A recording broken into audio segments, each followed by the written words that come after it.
하나님의 말씀은 요한복음 4장 1절부터 14절입니다.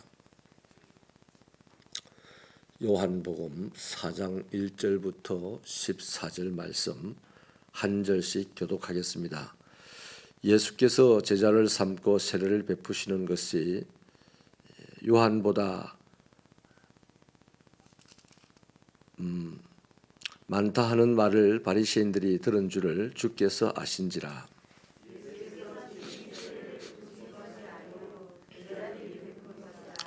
유대를 떠나사 다시 갈릴리로 가실새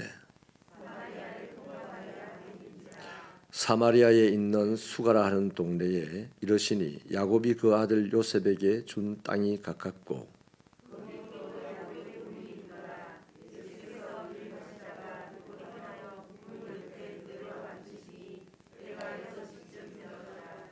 사마리아 여자 한 사람이 물을 기르러 왔음에 예수께서 물을 좀 달라 하시니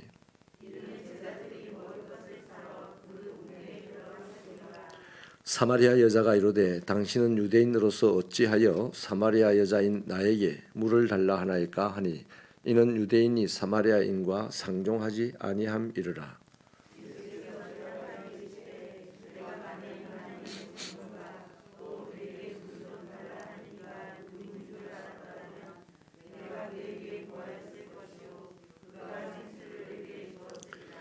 여자가 이르되 주여 물 기를 그릇도 없고 이 우물은 깊은데 어디서 당신이 그 생수를 얻게 사옵나이까?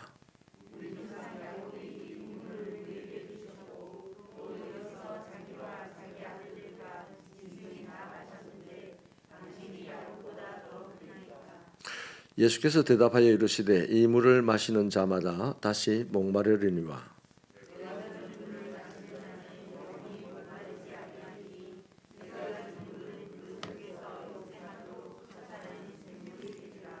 아멘. 예, 순례의 길 감사하여서 송윤재 장로님, 최소영 권사님 가정에서 드립니다. 정년집 집사님, 송원실 권사님 드립니다. 차지연 집사님, 정숙자 권사님, 이승홍, 차정옥 집사님 가정, 류인호, 지미라 권사님 가정, 곽정순 집사님, 정문규 집사님 가정에서 드렸습니다. 예수님은 사마리아의 어느 우물 곁에서 한 여인을 만나죠. 물을 기르러 온 그녀와의 대화 속에서 예수님 자신이 어떤 분인지를 직접 밝히는 몇 가지가 있습니다. 첫째는 예수님은 인생의 목마른 사람들을 찾아오시는 분입니다. 예수님은 사마리아를 통과하지 않아도 이 요단강을 따라서 간다면 예루살렘까지 충분히 갈 수가 있었습니다. 시간은 조금 더 걸렸겠지만요. 그런데 내리 쬐이는 이 한낮의 뜨거움을 무릅쓰고 사마리아 쪽으로 가셨습니다. 굳이 그렇게 하셨던 이유는 다른 것이 아니었고 우물 곁에서 자기 삶의 문제로 괴로움에 허덕이는 한 여인을 만나기 위해서였습니다. 여인을 찾아가신 그 걸음은 다르게 생각해 보면 오늘 나를 찾아오신 것과 같습니다. 인생의 갈증을 풀지 못한 여인을 위하여서 사람들의 수군거리는 소리라든지 또 태양이 장렬하는 그 험한 길을 마다하지 않고 걸어오셨듯이 예수님은 근원적으로 공허함에 휘청거리며 살아가는 우리를 마음에 품고서 시간을 뚫고 공간을 뛰어넘어서 어느 날 우리에게 오셨습니다. 그 걸음이 저와 여러분을 구원하신 것입니다. 두 번째는요, 예수님은 사람들이 그어놓은 차별과 배제라는 이 경계의 담을 허무셨습니다. 유대인과 사마리아인 사이에는 뿌리 깊은 적개심이 있었습니다. 사마리아인도 유대인을 아주 싫어하였고 또 유대인은 특별히 사마리아인을 개라고 여기면서 살았기 때문에 오늘 본문에서도 상종하지 않는 사이였다는 것을 밝히고 있습니다. 그런데 예수님은 그러한 사회적인 통념을 전혀 개의치 않으셨죠. 유대인 남자였지만 또 상대방 사마리아 여인이 알아볼 정도로 유대인 남자였지만 그 여인에게 다가갔습니다. 그 여인의 숨기고 싶은 가글을 알면서도 거리를 두지 않으셨습니다. 이처럼 예수님은 사람의 인종이나 성별이나 나이나 종교나 이런 거 따지지 않고 그분이 필요로 한 곳이라면 얼마든지 가셨던 분이 예수님이셨습니다. 만약에요, 예수님이 사람을 가리는 어떤 그런 성향이 있는 분이라면 저와 여러분을 찾아오셨겠습니까? 차별과 편견이 없이 넉넉함으로 나를 찾아오신 분이 내가 믿는 예수님이라고 한다면 그런 그리스도인은 세상 살아가면서 사람과 사람 사이에 또 예수님과 사람 사이에 결코 차별과 단절이라는 담을 세우지 않을 것입니다. 그런데 의외로 우리는 내하고 사는 지역만 달라도 내하고 생활 수준만 달라도 그렇게 집요하게 차별의 담을 세우고 경계를 세우는 성향이 있습니다. 그리스도인들도 이게 유난히 심합니다. 특히 미국 같은 데서는 지금도 백인들이 모이는 예배당에 흑인이 출입을 못하게 막는 곳도 있습니다. 기독교인이 세계 역사 속에서 가장 오랫동안 노예 제도를 운영해 오기도 했습니다. 그러니까요, 예수 믿는 우리가 날마다 거듭나려고 날마다 주님의 뜻에 맞는 사람이 되려고 자기를 쳐서 복종시키지 않으면 참 교회는 잘 다닙니다. 40일 금식 기도도 열심히 합니다. 근데 노예 하나 더 잡아오려고 거짓을 하는 사람일 수도 있다는 것입니다. 그래서 저와 여러분이 깨어서 근신할 수 있기를 축원합니다. 세 번째, 예수님은 마시면 영원히 목마르지 않을 생수를 주셨습니다. 오늘 본문에 나오는 이 사마리아 여인은 생수를 준다고 하니 문자적으로 해석하고서 그러면 자신이 목마르지도 않고 다시는 이 12시 햇빛이 쨍쨍할 때에 물 들어오는 수고를 하지 않도록 해달라고 요구하죠. 하지만 예수님이 말씀하신 생수는 예수님을 믿는 자들이 받을 성령을 두고 하신 말씀입니다. 요한복음 7장 37절로 39절에 보면 누구든지 목마르거든 내게로 와서 마셔라. 나를 믿는 자는 성경에 이름과 같이 그 배에서 생수의 강이 흘러 넘치리라 말씀을 하셨거든요. 그러니까 예수 믿고 성령을 받으면 생수의 근원이 되시는 하나님과 동행하며 살 수 있으니 영적 공허함이나 인생의 허무함은 다 사라지고 어떤 상황에서도 풍성하고 기쁨으로 살아갈 수가 있다는 말씀이었습니다. 예레미야서 2장 13절에서 하나님은 내 백성이 두 가지 죄를 범했다라고 하면서 한 가지가 뭐냐면 생수의 근원 되신 하나님을 버린 것이고 또 다른 한 가지는 스스로 웅덩이를 판 것이다라고 말합니다. 그런데 그 웅덩이는 아무리 팠어도 물이 고이지 않는 터진 웅덩이랍니다. 그러니까 하나님을 왜 버립니까? 하나님을 버린 이유는 자기 스스로 물을 마실 수 있다고 생각을 하기 때문이죠. 그런데 그런 것은 가당치 않다는 말씀입니다. 그런데 이러한 삶을 살아서 허덕일 수밖에 없는 인생이 되었지만 에스겔서 47장 1절로 8절의 내용을 보면 하나님의 통치와 은혜를 받으면 메마른 대지가 풍성한 것으로 충만하고 생명의 강물로 넘쳐나는 그런 삶을 살아갈 수 있다라고 하는 겁니다. 바로 그 삶에는 목마름이 없고 공허와 허무가 없다는 것이죠. 우리의 인생이 허무와 공허를 느끼고 있다면 다른 거 아닙니다. 지금 당장 예수님이 주시는 생수인 성령이 아니고 다른 무언가를 구하고 있기 때문입니다. 세상은 본질적으로 다른 것을 구하죠. 세상에 있는 것을 구하니 항상 허무하다 합니다. 그래서 역사적인 인물 가운데 해밍웨이 같은 사람은 소설가로서도 최고로 크게 대성한 사람이고, 정치가로서도 대성한 사람이고, 또 모험가로서도 대성한 사람이고, 그만큼 멋있게 인생을 산 사람이 없었는데 어느 날 자기 책상 앞에 앉아서 장총으로 자기 자신을 쏘아 죽고 말았습니다.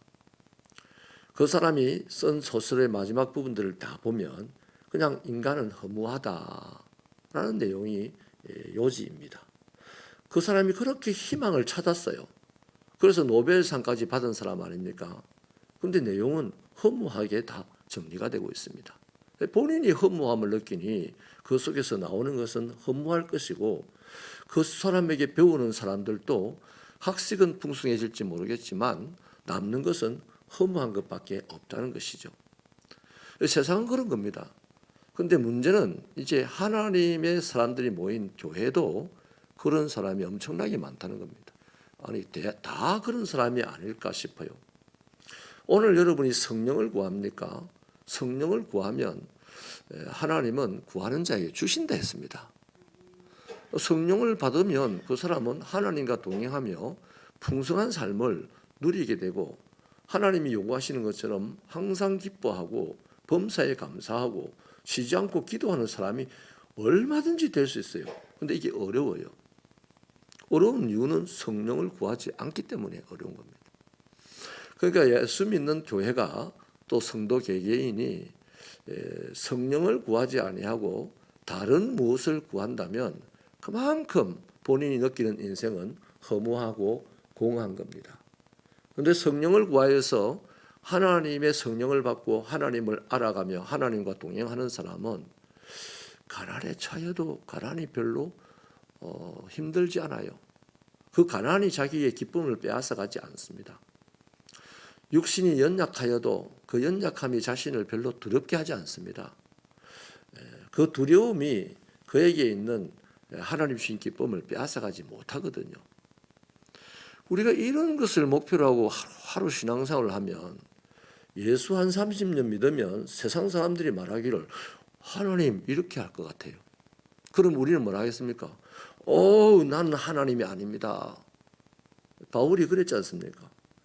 바울이 세상 사람들이 바울을 보고 험해와 스스라고 했습니다. 바울과 스스를 바울과 신라를 보고요. 그래서 바울은 나는 험해도 아니다. 이 사람 스스도 아니다. 우리는 그리스도를 전하는 하나님의 사람들이다. 그러지 않았어요. 그런데 우리는 사람이면서 어떤 목사들은 지가 거의 하나님인 척합니다. 좀 신령해지면 지가 하나님입니다. 그건 평신도든 목사도 다 마찬가지죠. 여러분, 성령을 구하시는 저와 여러분 되시기를 축원합니다. 예수님은 이 여인에게 다시 자신의 정체를 밝히시죠. 우물의 물을 아무리 마셔도 영원한 갈증은 채울 수 없다. 그러나 나는 너에게 생명의 샘물을 주어서 영원히 목마름이 없게 하리라. 바로 인생이 공허하고 갈급한 지금 현장에 있는 이 여인에게 너를 구원할 메시아가 나다, 이렇게 직접 밝히고 있습니다. 여러분, 세상 어디에도 마음 붙일 곳이 없는 게 우리가 느끼는 내 인생입니다. 어느 누구도 나에게 따뜻한 말 한마디 건네주는 사람이 없다고 느끼는 게 오늘 저와 여러분의 인생이잖아요. 그래서 아무리 발버둥을 쳐도 발버둥 치면 칠수록 더 깊은 이 허무와 고통의 심연에 빠져드는 사람들이 우리들입니다. 누가 그 지독한 공허 속에서, 고통 속에서 건져주겠습니까? 돈 많은 사람이, 공부를 많이 한 사람이, 생활이 착한 사람이, 그게 안 되잖아요. 오직 예수만이 우리 인생의 공허를, 답답함을 채워줄 유일한 분입니다. 그가 우리를 구원하기 위해서 이 땅에 오신 것이죠. 기도하겠습니다. 하나님 아버지, 감사합니다.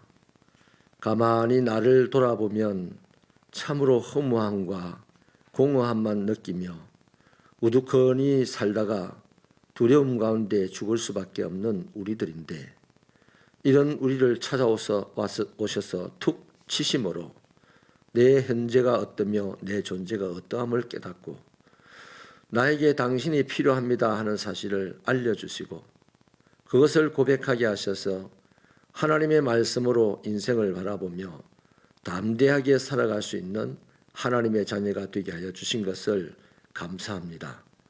이제 하나님의 자녀가 되었사오니 하나님처럼 살 수 있도록 은혜를 베풀어 주옵소서.